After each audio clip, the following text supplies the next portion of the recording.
Welcome to trending हमेशा study. आज मैं आप लोगों के लिए क्लास 12 का most important sweetest love I don't गो का समरी लेकर आई हूँ। फ्रेंड्स, ये पोएट्री सेक्शन का फर्स्ट चैप्टर है sweetest love I don't go. तो चलिए जल्दी से अपना ये मोस्ट इंपॉर्टेंट समरी स्टार्ट करते हैं। इससे पहले यदि आप मेरे चैनल पर नए हैं तो प्लीज़ इसे सब्सक्राइब कर दीजिए, बेल आइकन को प्रेस कर दीजिए ताकि जो भी मैं वीडियो लाऊँ सबसे पहले आप दे सकें। फ्रेंड्स, ये जो स्टोरी है आपको बहुत ही मस्त लगने वाला है, क्योंकि यह एक जिस तरह से आप मूवी वगैरह देखते हैं, लव स्टोरी देखते हैं, वैसे ही बिल्कुल है। ये एक लव स्टोरी है, sweetest love I don't go. तो चलिए स्टार्ट करते हैं जल्दी से जल्दी अपना love story.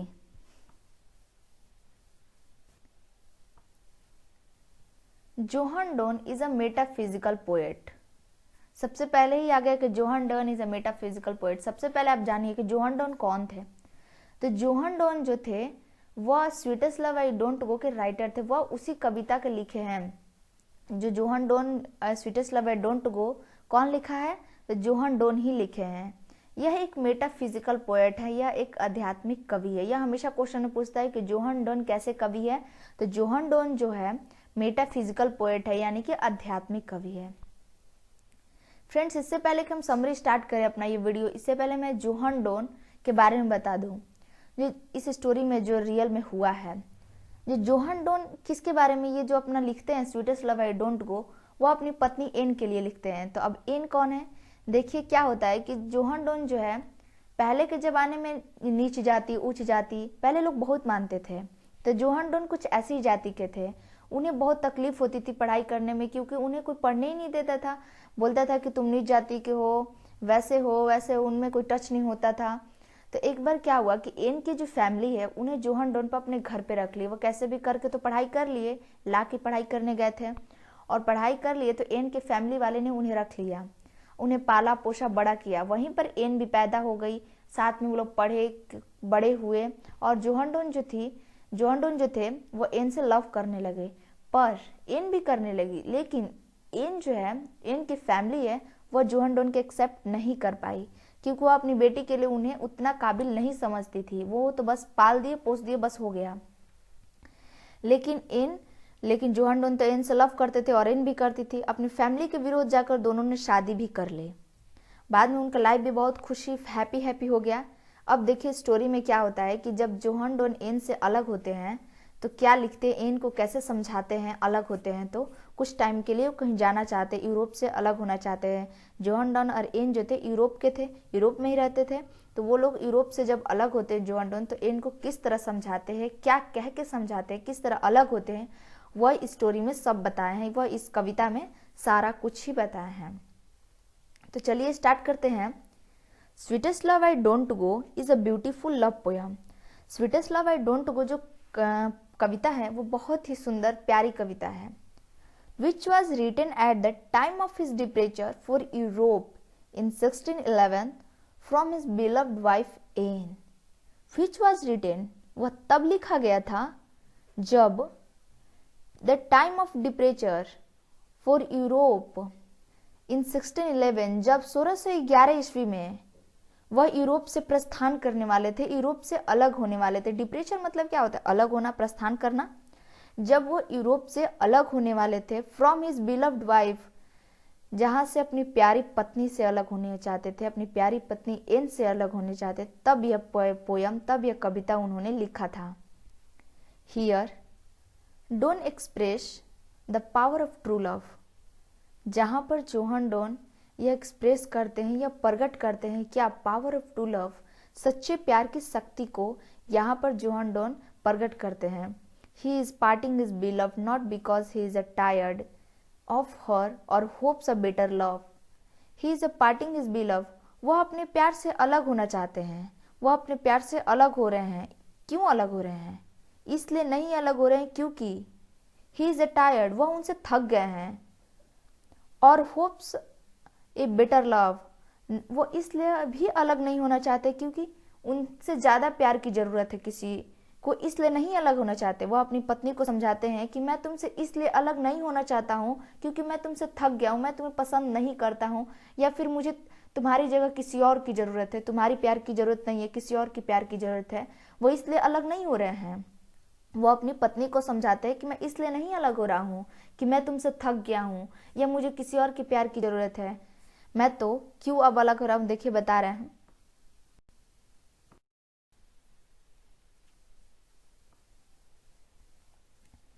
He is familiar with the truth that he has to die at last. वह परिचित है।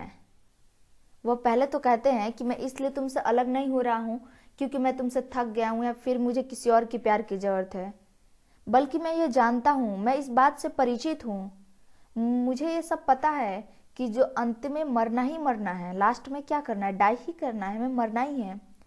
Coming and going is the law of nature. आना और जाना तो प्रकृति का नियम है। ही एश्योर हिज बिलव्ड, वह अपनी प्यार को विश्वास दिलाते हैं that he will come back soon, just, मैं बहुत जल्द ही वापस आ जाऊंगा। एज द सन की तरह, कम्स बैक एवरी डे, जिस तरह से सूरज पर डे एवरी डे वापस आ जाता है, उसी तरह मैं भी वापस आ जाऊंगा बहुत ही जल्दी। वह अपने प्यार को कहते हैं कि मैं इस बात से परिचित हूँ कि अंत में हमें मरना ही है और आना जाना तो प्रकृति का नियम ही है और तुम चिंता मत करो।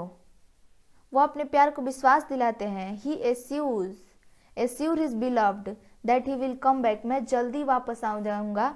जिस तरह से सूरज जितनी तेज गति से ढलता है और जितनी तेज गति से वापस आता है, उसी तरह मैं भी उतनी ही तेज गति से जाऊंगा और उतनी ही तेज गति से सूरज के भांति वापस आ जाऊंगा फिर से तुम्हारी जिंदगी में। He accept that he loves singing and weeping affect him, वह स्वीकार करते हैं, अपने प्यार को स्वीकार करते हैं। कहते हैं मैं जानता हूँ कि मेरे जाने से तुम बहुत रोओगी, तुम बहुत दुख में रहोगी, तुम बहुत विलाप करोगी।